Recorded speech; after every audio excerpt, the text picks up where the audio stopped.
Hello, hello, beautiful people. Good morning, good afternoon, or good evening to you all, wherever you may be in the world. I hope you're well. I hope you are having a fantastic Sunday. It's not so nice here in Switzerland. It's yeah, okay, not too warm, not cold, but not really a nice weather. However, we have a beautiful conversation. We need to have this conversation.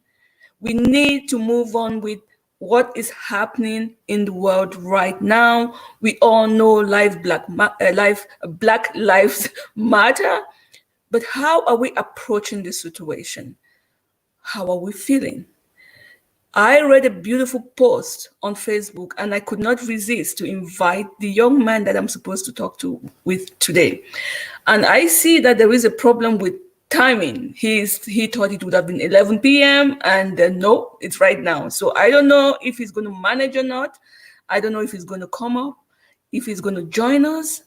Whatever the situation will be, whatever the situation may be in the coming minutes, we are going to have this conversation. Please help me share this live stream out with to your family and friends.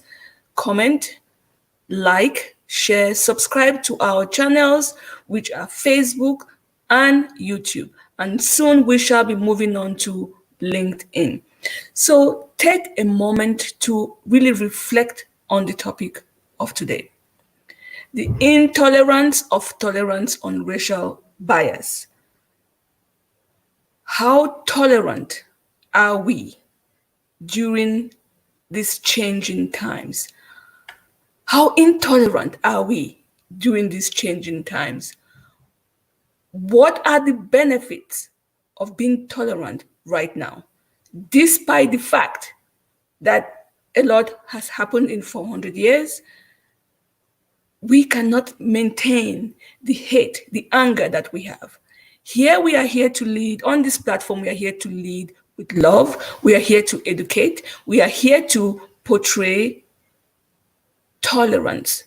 So we make better choices. So we come up with solutions rather than staying in this negative field, this negative energy, which will not help anybody.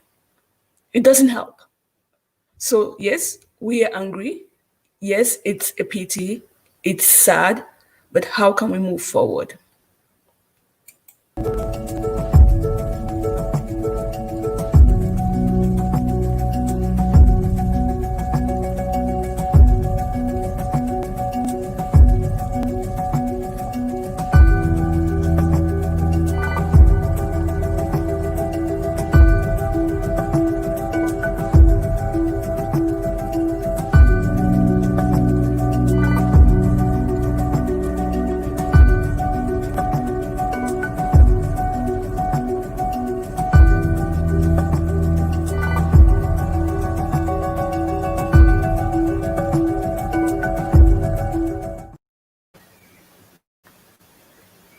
So I hope that short advert woke you up to some questions, because we are all contributors to this. We all contributed to this one way or the other. And we are not here to just blame. We are on this platform to find solutions.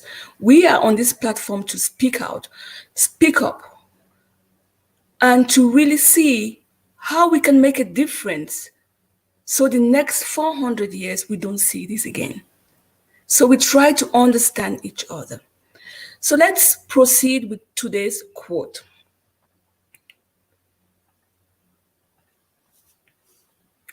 So, not that. The quote of the day is, accomplishments have no color. None whatsoever. If we are going to accomplish anything good from this situation, it's because accomplishment has no color. It doesn't know whether you're white, black. Accomplishment is just a success.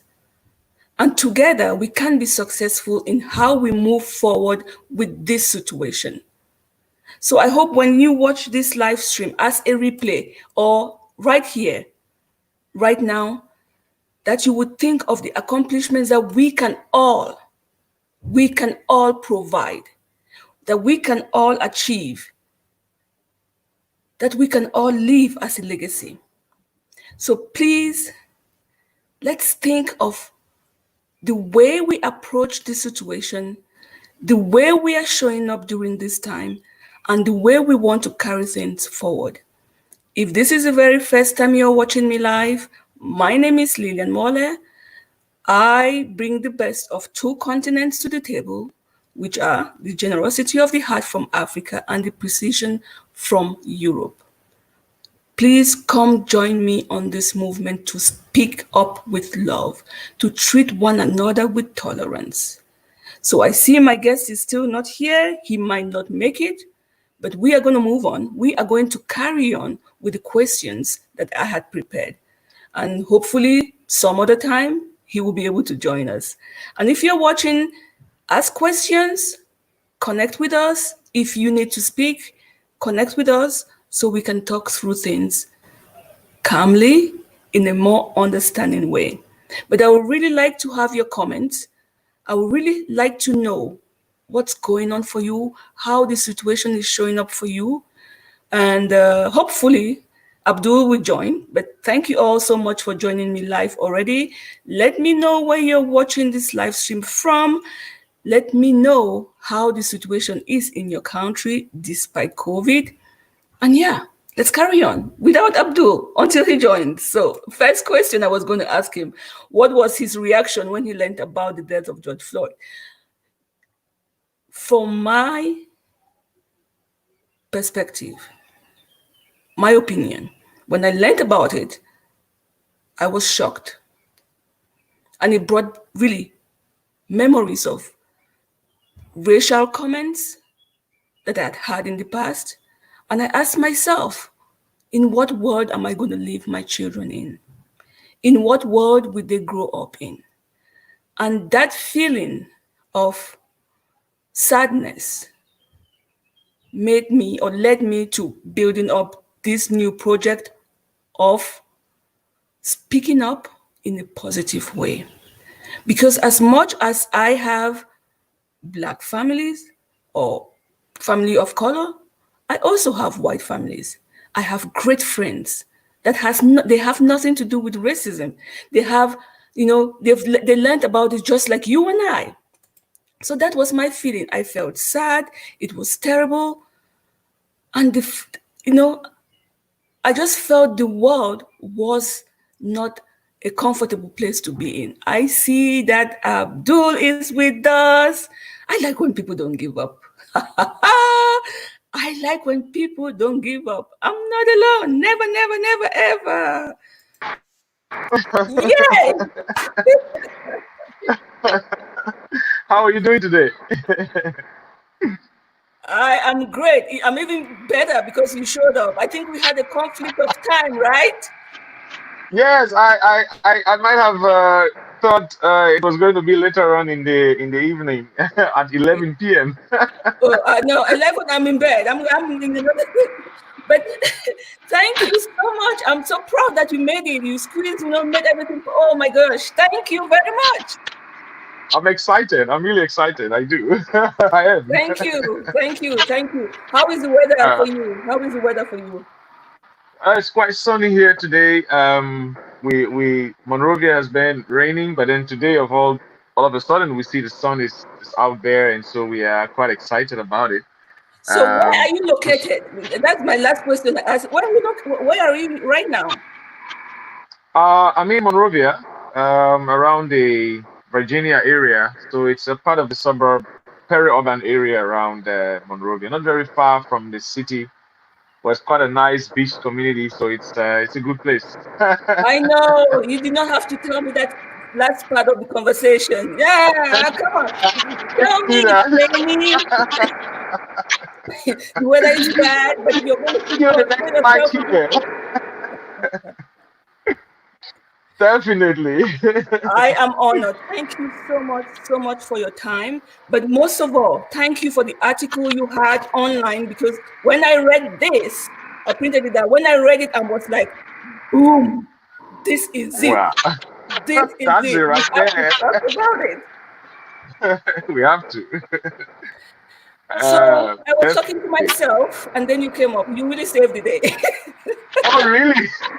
I think it must have been the 10 most miserable minutes of your day. I'm so sorry. But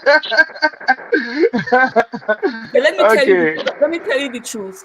I'm never alone in this world. Something happens at something, and then somebody is standing in front of me. So, hey, boy, it was only 10 minutes. I know.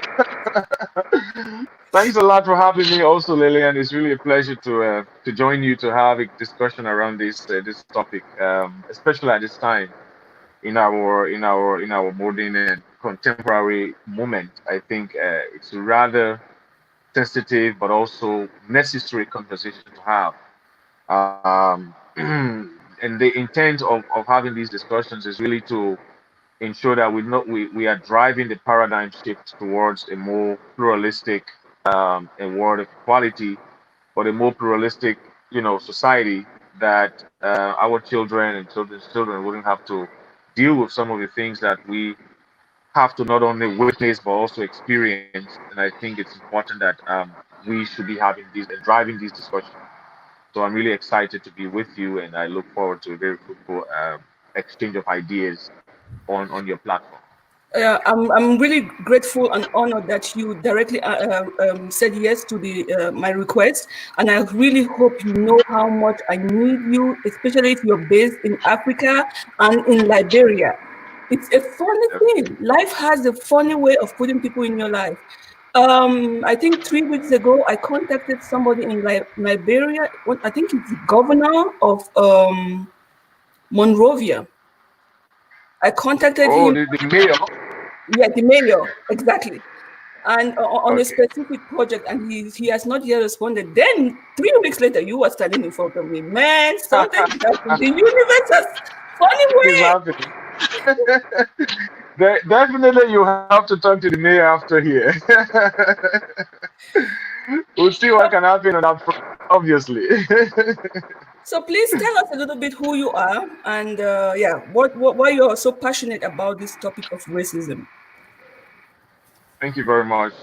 So I'm Abdul Hafiz Koroma. I hail from Liberia. I was born right here in Africa. I'm definitely married with a 5-year-old son. And it is because of people like him and many other parents who see their kids growing up that my life really has taken a direction of its own, not because only because of the society that we see around us, but also because we think it's about the future and how we can structure this place in such a way that obviously we have our kids coming up, but also what impact can we have on society in our different works of life. I currently work as the senior vice president for the Last Well. It's an international NGO Yeah. providing safe drinking water in Liberia, and we're based out of Texas. But I've been here for a few months doing a lot of projects, and I've been able to, stay, live with the people, and see exactly how they deal with development and how we have been able to help them. Prior to that, obviously, I worked with the government of Liberia as a water and sanitation coordinator, and I'm moving on onto another assignment in a few weeks. But yeah, it's been a roller coaster here, working with our people, learning from them, both within the policy, but then within the communities of practice. I think there are a lot of things we've seen, the power dynamics, elite pluralism, some of these things we talk about, and how race plays its own role in all of that. But it's really about how my own life has been articulated by these events, that I've just mentioned. That again, and I think it hit the crescendo with the death of George Floyd. May his soul rest in peace. I think it moved me into action. I thought maybe it's time for us to really start putting together, changing this narrative, but bringing our own voice to the fore.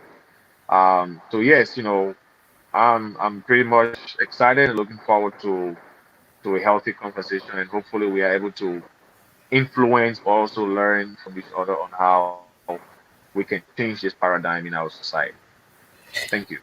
Thank you so much. Just listening to you, it's like music to my ears, because The same reason why you're motivated about this project is exactly why I got involved. I also have kids, 7 and 10 years old. And when this happened, my very first fear was, in what world am I going to leave my kids in? So it's not even about Exactly. you and me anymore. It's the next generation. 400 years from now, what are they going to be seeing? That's the whole idea behind this. So I'm really, really grateful to the universe pointing me to the right people who have the same intention and got hurt or are trying to heal from something, and hope that their kids, their offspring, their loved ones do not have to see or feel the pain that you and I are feeling today. So thank you so much for showing up. It's a pleasure. Because many Thank you people, so much. this is a difficult conversation, and many people are afraid to get involved because when you talk of racism, people can, oh my God, I don't want to be involved. But this platform is all about sharing love on how we complement each other. If the world was made up only of white, then there will be no world. If it was made up only of black people, there will be no world. So, and we all came from, from Africa. Somehow things got the dynamics changed because of the weather and traveling out of the continent. But we seem to forget that's part of history. What do you have to say about that? Certainly, you've definitely set the tone for this conversation, and I think for me, it's really about how we become much more cosmopolitan in our approach to everything. This is why, we've seen intermarriages, we've seen cross fertilization across different races, gender, and I think this is why, if you look at the central thesis of my post, my article, it was really about how do we ignore, let's ignore color, age, race, and let's have a conversation just based on the ideas that will propel humanity forward. It does not really have to, it does not matter who is submitting those ideas. It should not be about who is talking, it's about what they are saying and how can we have a fair, honest conversation and reflection about our one world. I mean, Lillian, if we look at different topics and different themes, climate change, the environment, environmental racism. I mean, we've seen all of that in different countries. And before I came up, I tried to research a number of ways in which these things have happened. I've seen stories of how big chemical plants, in South Africa, for example, will produce all of these very good things that we use, and then eventually the byproduct or the offspring or the offshoot of those things actually going into communities that are almost not being seen as human. It seems as though these are slum dwellers, and they are people who should only see the byproduct, that is the toxic waste that comes out of these factories. I mean, racism happens on different levels. And so, Yep. for the purposes of discussion, Yep. so that we remain on theme, I try to just keep it to the biases that we see in the way policing is done, in the way um, um, um, um, real estate managers do their selection of who stays in their homes. We've read about how people select which what group of people at what economic ladder you should be before you can live in a particular community. The whole idea of gentrification and how it works all over the world. I think it's something that we need to drill down in even more deeply, because I think this will help us to bring ourselves back, to a level of sanity, which I think the world is losing right now on this topic. Great, great. And you and I are here, like most people, looking at the quote of the day: accomplishments have no color. We are all here to accomplish something different, something beautiful than what is being proposed to us today. We couldn't have had a better quote for this day because it's really in tandem with our with our theme. And I think it's all everything is on parity with the theme of the day, the quote of the day. I think also the title of this platform, I think, is it really sort of sums up everything. And Lillian, I used to we used to and I used in high school, there was this quote that we always used to, we only said it because we had to memorize that quote for our coach. And we were on the academic challenge team, and we always say these things like, "Who said these words?" And so we had to learn quotes because sometimes they will ask you this question, you have to answer for 10 points. But in our contemporary movement, it's becoming even more real to me. I mean, the realism of that quote has lived with me every day. And it was by a French philosopher. His name is John Voltaire. Yeah. And he said, I do not believe a word you say, but I will defend to my death your right to say it. I mean, just like that sinking for him, I mean, see how powerful that quote is in our contemporary movement. This guy said this about a hundred years ago. Um, when we were talking about the French Revolution, and he said these things because it was really about people disagreeing with each other because of the class status. There was this issue of the bourgeoisies and the petty bourgeois compradors, and then you had the plebeians who obviously had no ideas because of their status. Today, we are disagreeing with people just because of how they look, just because of who they are, on different levels, just because of how much they own.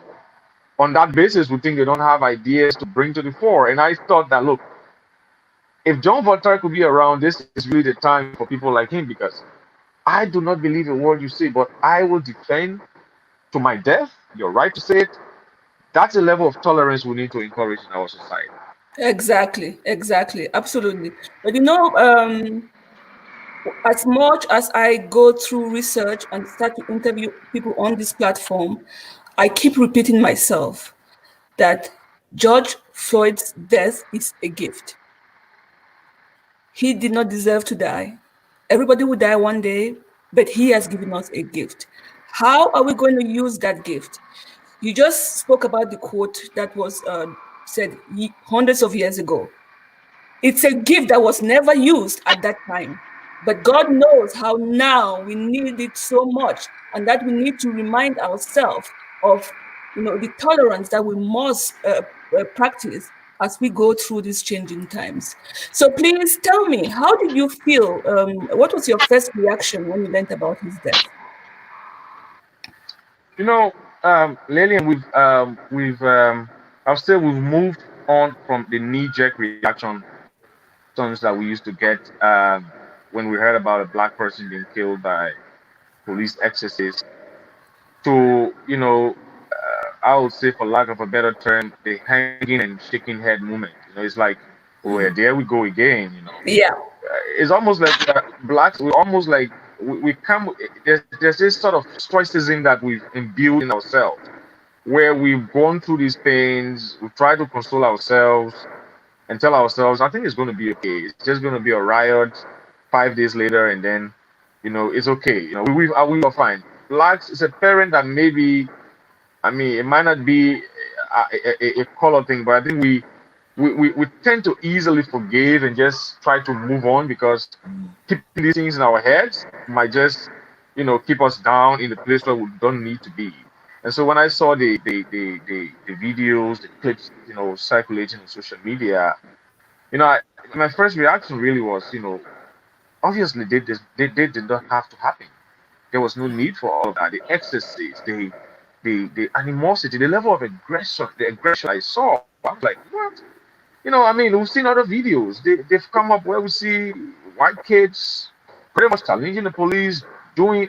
They are even more excessive than what some of the blacks will do. And this is in no way trying to say that the police should go in, make arrests, and leave themselves wide open. There's no point to leave themselves exposed to danger. But there are rules, there are charters, there are different laws, there's a protocol to observe. Um, there's a particular standard operating procedure that you must follow.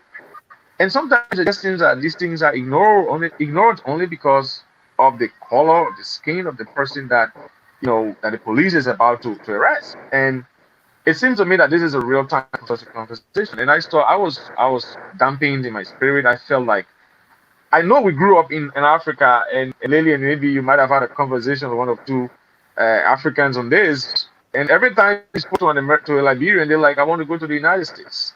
Yeah. That's the place they want to go. But then you start to see these things and you start to have second thoughts. I'm like, is this the kind of society I want to go into? I mean, we might have our disease and our illnesses in Africa and hunger, but You don't see that sort of thing happening. And I think even by contrast, if a black police officer in Liberia was effecting an arrest on an American who is white, the utmost courtesies will be seen because, as a matter of just because of the color, they have special preferential treatments, which I think also is not okay. But it's the other way around on this side of the world. So I don't understand why it has to happen. And we just lost a brother to, just racial bias and discrimination that has taken place to excessive, to the excessiveness that we've seen in policing in the United States. And that did not really have to happen. So I was really down and it led me into action. And you saw my, obviously it came across my article trying to Yes, speak to that yes, issue same yeah. way. Yeah, no, I was really touched by your article, and you've said so many things. The brainwash of Africans wishing they could be in Europe or in Africa. I was born in Cameroon as well. The brainwash, the images we see on TV, and the supremacy that was handed over to us. It's uh, it's a good time to be alive because social media is not only used to gossip or watch movies, it is now also being used to expose the truth of the country that we all dream of. Exactly. Exactly. Yeah, so it's a good thing. However, I don't think it's taking that dream away because it's still an amazing country to be in. It's still an amazing continent. But as you rightly said, we tend to forget and forgive that we've seen this again. It's like a normal thing. It's over and over. It's so common in the US that it is just one of those things. And that's the beauty of this gift from George Floyd is that because it's so normal in the US, but his case was so different. And I really think we should really consider it as a gift because before him, many black people were killed in the same way. After him, many black people will be killed. But he was the chosen one who was going to open up, the planet to the exact feeling and rage that the black people are going through. However, considering what is going on right now, how do we treat all people with equal dignity and respect, regardless of their views? Because to be honest, I have black families, I have white families. My kids are mixed. I'm married to a German. So I belong to both worlds, and I'm not choosing one over the other because there is racism in the black community and there is racism in the white community. And also, not all whites are racist. And if we are emerging from this situation, it's because there are many whites who supported the black people from the word go. And also, if we look at the images right now, there are so many white people fighting for the rights of the black people. So, how Exactly. can we start treating all people with equal dignity, irrespective of their views? Exactly. And I think it's a very poignant question, Lily, and thank you for that because I think we need to deconstruct the answers, and I'll put it into two folds so that it's easier for our viewers to to to internalize it as well. Yeah. Um, the first part of that is really a a social issue. Yeah. The thing is, you cannot legislate law. You know, I stole that quote from Denzel Washington. He said, "You cannot legislate law. You can put in law that you are forced to love this person." But the point there, I think he was trying to make was tolerance of views, even if without loving or liking, is really how we drive ourselves towards a society of equality, pluralism, and equal dignity. It really starts with what you're saying. As soon as I start agreeing with your views, you might be white, I might not like you. You might be black, I might not want to see you. As soon as I start agreeing with your views and we start to see things on the same levels, on the same plane, as soon as we start to deconstruct our ideas for the truest currency for what they are, then we start to see that we are moving away from what I call the little way of thinking to a higher level of accepting each other. I had an Mm. experience, and I was about to come to that, maybe later on, but I'm just going to share this. Sometimes the society in which you live in has a very, very strong impact on how your ideas and your behavior are framed. I live in Liberia I was born in Liberia, so I've seen a lot of traffic courtesy and what I would call discourtesy in traffic. Sometimes you want to cross the road